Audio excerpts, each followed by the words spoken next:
तो चलिए झारखंड के मुद्दे को ही समझने की कोशिश करते हैं, क्या कुछ झारखंड की राजनीति में चल रहा है। चार खास मेहमान हमारे साथ हैं। जेबी तुबिद हैं, प्रवक्ता हैं बीजेपी के, बहुत बहुत शुक्रिया आपका। विशाल कुमार यादव हैं, कांग्रेस के प्रवक्ता हैं, बहुत बहुत शुक्रिया। नीलम मिश्रा हैं, जेएमएम से प्रवक्ता हैं, बहुत बहुत शुक्रिया मैम आपका भी। अमिताभ कुमार हैं, वरिष्ठ पत्रकार हैं, आपका भी बहुत बहुत शुक्रिया। मैं आप तीनों के पास आऊंगा क्योंकि तीनों ही अलग अलग पार्टी से संबंधित हैं, आपसे बात करूंगा, लेकिन मुझे लगता है पहले वरिष्ठ पत्रकार के पास मैं चलूं। आज चर्चा की शुरुआत इन्हीं के साथ करूं। सर, बिहार में चट मंगनी फट ब्याह हो जाता है, लेकिन झारखंड में 48 घंटे का इंतजार किया जाता है। इसके पीछे क्या कारण संभव है? अमिताभ जी। ऑलरेडी कारण बहुत स्पष्ट हैं और इस पे मुझे लगता है कि कल से बहुत चर्चा हो चुकी है। लगातार इस बात की आशंका गहरा रही थी कि भारतीय जनता पार्टी वहां पे जो है जेएमएम की सरकार को गिरा करके कुछ नया जोड़ तोड़ करके नई सरकार बनाने की कोशिश कर रही है। ऐसा साफ साफ महसूस किया जा रहा था, अन्यथा कोई कारण नहीं था। जब बिहार में 1 घंटे के अंदर इस्तीफा देते हैं और फिर उनको शपथ पत्र नए मुख्यमंत्री के रूप में शपथ लेने के लिए नीतीश जी को बुलाया जा सकता है, तो झारखंड में क्यों नहीं किया जा सकता था? जब स्पष्ट बहुमत नजर आ रहा था जेएमएम कांग्रेस का जी, और जेएमएम कांग्रेस का जो समर्थन पत्र है वो जाकर के चंपई सोरेन, उनके यहाँ अपनी मीटिंग होकर तय हो चुका कि अब चंपई सोरेन ही बनेगा मुख्यमंत्री, और जाके परसों रात में वो उन्होंने दे दिया समर्थन पत्र। बाकायदा विधायक भी गए थे कि अगर वो चाहें तो परेड करा ले, सामने सशरीर उपस्थित हैं हम, बहुमत आप यहीं पे हमें देख लें, लेकिन उनको टाला जा रहा था। कल शाम तक बहुत बुरी अवस्था थी।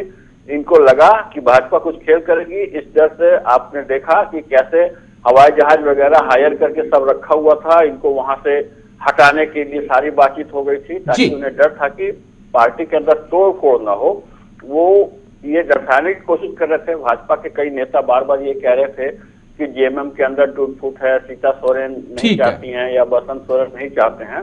तो ये बहुत स्पष्ट था कि कुछ खेल है। अभी भी लगता है उन्हें डर है, इसलिए शपथ लेने के बाद भी ये कहा जा रहा है कि जो इनके अपने विधायक हैं उनको ये जाके दूसरी जगह सुरक्षित रखेंगे। बिल्कुल, हैदराबाद भेजने की तैयारी है। मैं सर आपके पास फिर आता हूं, अमिताभ जी। जेबी तुबिद जी, मैं आपके पास आऊंगा, लेकिन मुझे लगता है क्योंकि अब कई आरोप आपके ऊपर लगने वाले हैं, उनका जवाब आपको देना है, तो पहले सिलसिलेवार तरीके से आप सुन लीजिएगा क्या कुछ कहा जा रहा है। नीलम मिश्रा मैम, आपसे जो चीज समझनी है, अब तो सीएम आपके बन चुके हैं, शपथ चंपई सोरेन जी ले चुके हैं, झारखंड के नए सीएम हैं, लेकिन उसके बाद भी खबर है कि चार्टर्ड प्लेन में बैठकर 35 विधायकों को हैदराबाद भेजा जा रहा है। आखिर क्यों, क्या हो गया ऐसा? देखिए, मूल मुद्दा ये है कि किस तरह से गणतंत्र की हत्या की जा रही है। सिर्फ झारखंड ही नहीं, जितने भी विपक्षी सत्ताधारी राज्य हैं, किस तरह से हर राज्य में गणतंत्र की हत्या कर बहुमत की सरकार को गिरा करके अल्पमत की सरकार को किस प्रकार से खड़ा किया जा रहा है चोर दरवाजे से, ये आप किसी से छुपा नहीं। तो जाहिर सी बात है कि झारखंड की घटना जिस प्रकार से 3 दिन से टीवी चैनलों के माध्यम से दर्शकों को दिखाया जा रहा है, ये सबको पता चल रहा है कि जहां पर बिहार में मतलब कि 15 घंटा क्या मतलब चट लगन पट बिहा वाली स्थिति वहां पे थी कि अभी नीतीश जी त्याग पत्र दिए और तुरंत ज्वाइनिंग और तुरंत शपथ वगैरह सारा कुछ हो जाता है। और वहीं पे झारखंड में जब हम 48 विधायक को लेकर के आपके पास खड़े हैं, वीडियो जारी कर रहे हैं, पत्र भेज रहे हैं, लेकिन गवर्नर को बुलाने का फुर्सत नहीं हो रहा है, तो कहीं ना कहीं बीजेपी की मंशा साफ दिख रही है कि वो एक प्रकार झारखंड को तोड़कर यहाँ पर अपना सत्ता काबिज करना चाहती है। तो जाहिर सी बात है, इस डर से भाजपा से कौन नहीं डरता है? पहले देखिए नीलम मिश्रा जी, अगर मैं आपसे समझना चाहूं, क्या मेरी बात सुन लीजिए, मेरे जवाब दे दीजिए। क्या चलिए, एक बड़ी खबर है, उसके बाद मैम आपके पास आऊं। मैं हैदराबाद के लिए निकले विधायक, बड़ी खबर आपको बता दें, 2 दिन तक हैदराबाद में रहेंगे सभी विधायक। सोमवार को वापस लौट सकते हैं झारखंड। नई सरकार को 10 दिन में बहुमत साबित करना होगा। ईडी को मिली हेमंत सोरेन की 5 दिन की रिमांड, ये भी अहम है। मैं नीलम मिश्रा जो चीज समझना चाहता हूं, क्या आपको अपने विधायकों के ऊपर विश्वास नहीं है कि वो अगर झारखंड में रहेंगे तो वो हमारे साथ बने रहेंगे? जी ऐसी बात नहीं है। फिर हम लोगों को अपने विधायकों पे पूरा विश्वास है। जी। आप लोग देखिए लास्ट 4 साल से, जब से हमारी सरकार बनी है 2019 से, भाजपा लगातार यहाँ कोशिश कर रही है सरकार को गिराने को, मतलब गिराने के लिए हर तरह का षड्यंत्र को वो लोग इस्तेमाल कर रहे हैं। तो इसको ध्यान में रखते हुए हम लोग 0 रिस्क पे चल रहे हैं। हम लोग भाजपा को यहाँ कामयाब होने नहीं देंगे। इसके लिए अगर हमारे विधायकों को लेकर के कहीं और जाना पड़ रहा है तो इसमें कोई बड़ी बात नहीं है। वैकल्पिक व्यवस्था हर राजनीतिक दल करते हैं, हम लोग भी कर रहे हैं। ठीक है, इसमें कोई आश्चर्यचकित वाली बात नहीं चाहिए। नहीं है। चलिए मैं आता हूं। जिस प्रकार से भागो भागो गब्बर आया, गब्बर का भय बच्चों को दिखाया जा रहा था, अभी के पॉलिटिकल पार्टी लोग भाजपा से डरे हुए हैं। ये लोग डकैत बने हुए हैं। इन डकैतों से हम लोग को बचना है। चलिए मैं इसके लिए हम लोग हर हथकंडा, मैं आता हूं। ये झारखंड है, झारखंडी लोग डकू होते हैं। विशाल कुमार यादव लड़ेंगे अंतिम दम तक। मैं नीलम मैं आता हूं, अभी मेरे पास वक्त है, मैं फिर आऊंगा आपके पास। विशाल कुमार यादव, आपके समर्थन से जेएमएम की सरकार और आज आपके 2 मंत्री पद की शपथ भी 2 विधायकों ने ली है, लेकिन उसके बाद भी कहा जा रहा है कि जब भी मुसीबत आती है, बीजेपी में आए तो असम चले जाओ, कांग्रेस में आए तो कर्नाटक चले जाओ। ये राजेश जी, आपका बहुत बहुत धन्यवाद। सवाल अभी भाजपा से होनी चाहिए थी और भाजपा शासित उनके केंद्रीय मंत्री, प्रधानमंत्री, उनके विधायक और उनके राष्ट्रपति द्वारा अभियुक्त राज्यपाल के लिए राज्यपाल से होनी चाहिए थी कि बिहार में माननीय मुख्यमंत्री नीतीश कुमार जी इस्तीफा देते हैं और कुछ ही घंटों में उनको फिर से पुनः मुख्यमंत्री भाजपा के सहयोग से चुन लिया जाता है। राज्यपाल जी का न्योता भी आता है, मुख्यमंत्री शपथ भी लेते हैं। लेकिन वही बिहार से अलग होकर बना एक झारखंड राज्य जहां मुख्यमंत्री इस्तीफा देते हैं और 48 घंटा 24 घंटा कई घंटे लगाए गए उनको नए मुख्यमंत्री चंपाई सोरेन जी का शपथ समारोह नहीं कराया गया। तो ये कहीं ना कहीं विरोधाभास भाजपा और राज्यपाल जी खुद उत्पन्न कर रहे हैं। क्या इस बीच महागठबंधन के विधायकों को खरीदने, तोड़ने, फोड़ने की साजिश रची गई? लेकिन अंततः उसमें नाकामयाब हुए। ईश्वर महागठबंधन के साथ है, प्रभु श्री राम महागठबंधन के साथ, और महागठबंधन के नेता चंपाई सोरेन जी मुख्यमंत्री के शपथ लिए भाजपा के मुंह पर काली तमाचा। अभी भी आपके विधायक डरे हुए हैं क्या? आपको अभी भी ट्रस्ट नहीं है आपके विधायकों के ऊपर? क्योंकि अब तो चंपाई सोरेन जी मुख्यमंत्री भी बन चुके हैं, साथ में 4 मंत्री भी आ गए हैं। अभी भी डर, क्या ट्रस्ट नहीं है अपने विधायकों पे? जी देखिए राजेश जी, कांग्रेस पार्टी ना किसी से डरी है ना डरेगी। और रही बात हमारे महागठबंधन के सभी विधायक, चाहे वो जेएमएम के हो, राष्ट्रीय जनता दल के हो या कांग्रेस पार्टी के हो, हमें अपने विधायकों पर पूर्णतः भरोसा है। लेकिन वो होता है ना सचेत रहना। महाराष्ट्र में चुनी हुई सरकार के विधायकों को तोड़कर आसाम में सबसे भ्रष्ट मुख्यमंत्री के यहाँ विधायकों को रखा गया। उस समय ना तो मीडिया आवाज उठाई थी, ना तो भाजपा के किसी नेता ने आवाज उठाया था कि आखिर वहां विधायकों को क्यों रखा जा रहा है। जब हम सचेत होकर अपने विधायकों को हैदराबाद ले जा रहे तो बहुत खानापुर से, मतलब बीजेपी वाले तब सचेत नहीं थे, आप सचेत हैं लेकिन वो सचेत नहीं थे। चलिए मैं आपके पास आता हूं। हमारे विधायक हम कहीं भी ले जाएं, इसमें तो भाजपा को पेट में दर्द नहीं होना चाहिए जी। सरकार भाजपा की नहीं बनेगी, वो चाहे जो विधि लगा ले। सरकार महागठबंधन की थी। चलिए जेबी तुबिद जी, मैं आपके पास आ रहा हूं, आपसे समझना चाहूंगा। बड़े आरोप आपके ऊपर लगे हैं सिलसिलेवार तरीके से कि चट मंगनी फट ब्याह बिहार में हो गया, लेकिन झारखंड आते आते 48 घंटे लग जाते हैं। साथ में नीलम मैम कह रही हैं कि यहां तो गब्बर वाला हाल है कि देखिए गब्बर आया वाला कहावत जो है झारखंड में दोहराई जा रही है, लोगों को डराया जा रहा है। देखिए राजेश जी, मैं आपको ये कहना चाहता हूं कि ये जो गठबंधन है, ये इन आपसी गठबंधन में इन लोगों के बीच न केवल इनके परिवार में अविश्वास है जी, बल्कि इनके पार्टी के सभी सदस्यों पर अविश्वास है। और यही कारण है कि ये शुरू से जब सरकार बनी थी, आपको मैं स्मरण दिलाना चाहता हूं कि जब सरकार इनकी बनी थी 2019 में, और उसके कुछ दिनों के बाद ही इन्हें यह भय समा गया कि भ्रष्टाचार के आरोप में ये पकड़े जाएंगे, तो इन्होंने पूरी टीम को ये उस समय छत्तीसगढ़ ले गए, रायपुर, और सबको नाकेबंदी करके इन्होंने अपने एक बंगलों में रखा। और आज ऐसी स्थिति है कि परिवार के अंदर ही, झारखंड मुक्ति मोर्चा के अंदर ही परिवार के अंदर एक अविश्वास का वातावरण है। इनके अपने विधायकों पर अविश्वास का वातावरण है, ये अपने विधायकों पर विश्वास नहीं करते।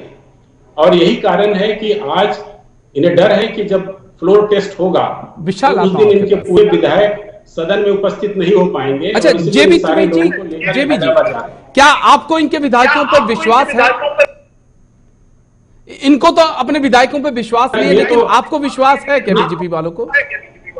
नहीं, बीजेपी को इसकी क्या जरूरत है आज के दिन में? जी, बीजेपी तो ये जानती है कि अगर ये कह रहे हैं कि मेरे पास वो आंकड़ा है बहुमत का, तो ये फ्लोर ऑफ द हाउस में ये अपने को प्रूफ करेंगे कि हमारे पास बहुमत है।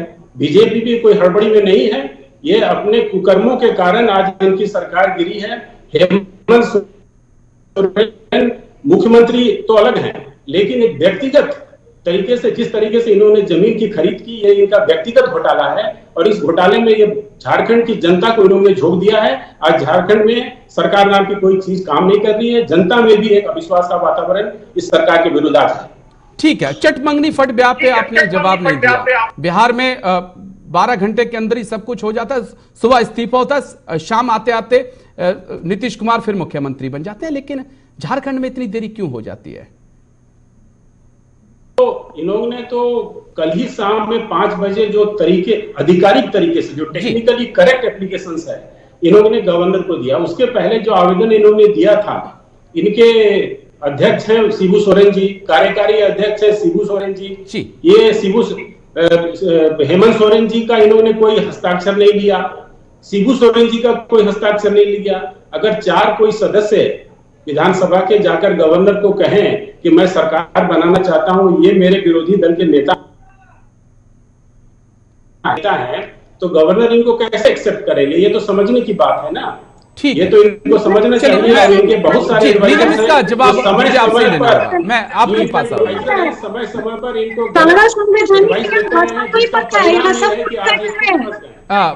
जी, जेबी जी, आप नीलम मैम आप बोलिए।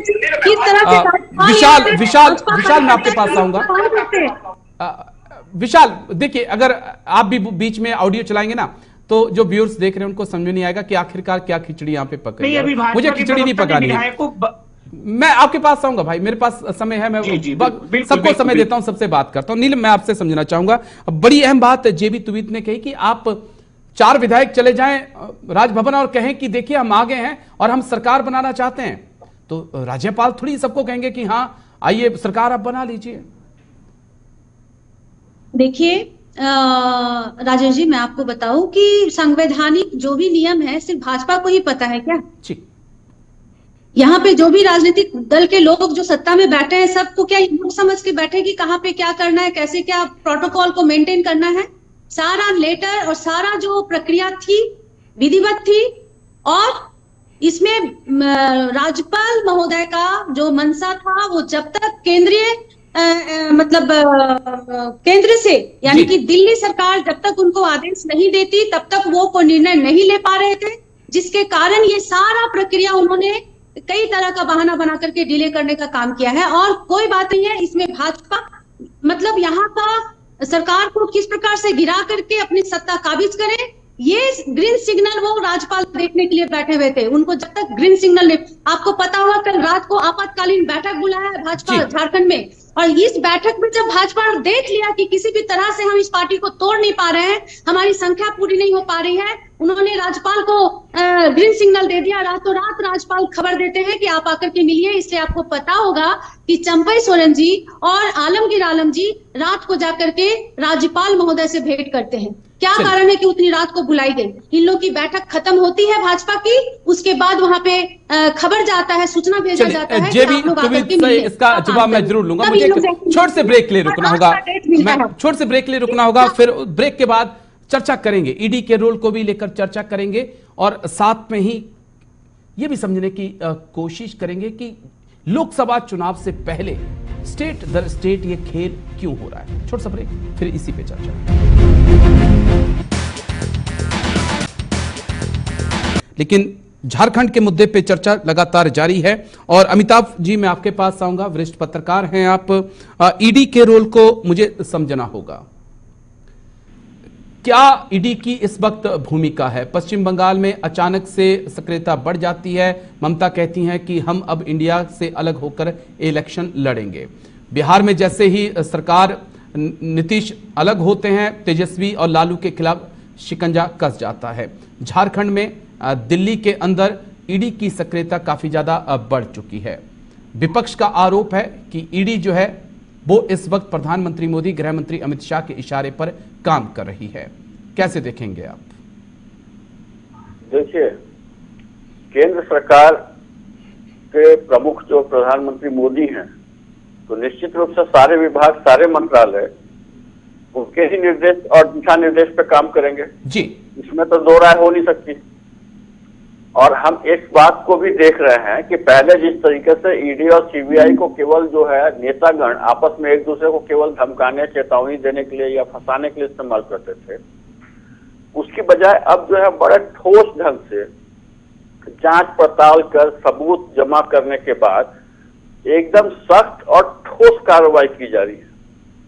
ये एक पॉजिटिव उसमें जो है अंग है उसका, तो ये बड़ी बात है। पहले नेताओं को जेल भेजना, उनके भ्रष्टाचार को एकदम सीधे उजागर करना और तथ्यों के साथ रखना बहुत रेयर हुआ करता था।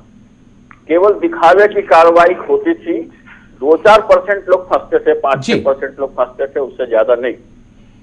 इधर हमने देखा है कि मोदी जी के निर्देशन में ये लोग बहुत धैर्य के साथ सबूत इकट्ठे करते हैं। एकदम से धड़ाम से कोई बात हुई तो पकड़ करके और दिखा देना कि हमने बहुत कार्रवाई कर दी, वो सब नहीं कर रहे हैं। धैर्य से काम कर रहे हैं, सबूत इकट्ठे कर रहे हैं, और उसके बाद जब अरेस्ट करने जाते हैं, छापे जब मारते हैं, तो आप देखते हैं कि हमेशा सब्सटेंशियल छापे हो रहे हैं जी। कैश पकड़ा जा रहा है, कागजात पकड़े जा रहे हैं, और सबूत ऐसे रखे जा रहे हैं कि कोर्ट में जाने के बाद इनको जमानत वगैरह नहीं मिल रही है। इसका मतलब है कि बड़ी ठोस सबूतों के साथ इनको पकड़ा जा रहा है। तो ये तो ठीक कार्रवाई हो रही है। ठीक है। इनको ऐसा लगता था कि ये नेता, मंत्री, अधिकारी बन गए हैं तो इनके ऊपर कोई हाथ नहीं डाल सकता, चाहे जनता का कितना पैसा ये घोटाला कर ले। जी। मैं अमिताभ जी, जो सवाल पूछना अब बहुत जरूरी भी हो जाता है कि क्या अगर हम बात हेमंत बिस्वा शर्मा की करें, अजीत पवार जी की करें, या शुभेंदु अधिकारी की बात हम पश्चिम बंगाल में करें, कई और ऐसे नाम हैं, क्या ईडी के पास इनके खिलाफ सबूत नहीं थे सर?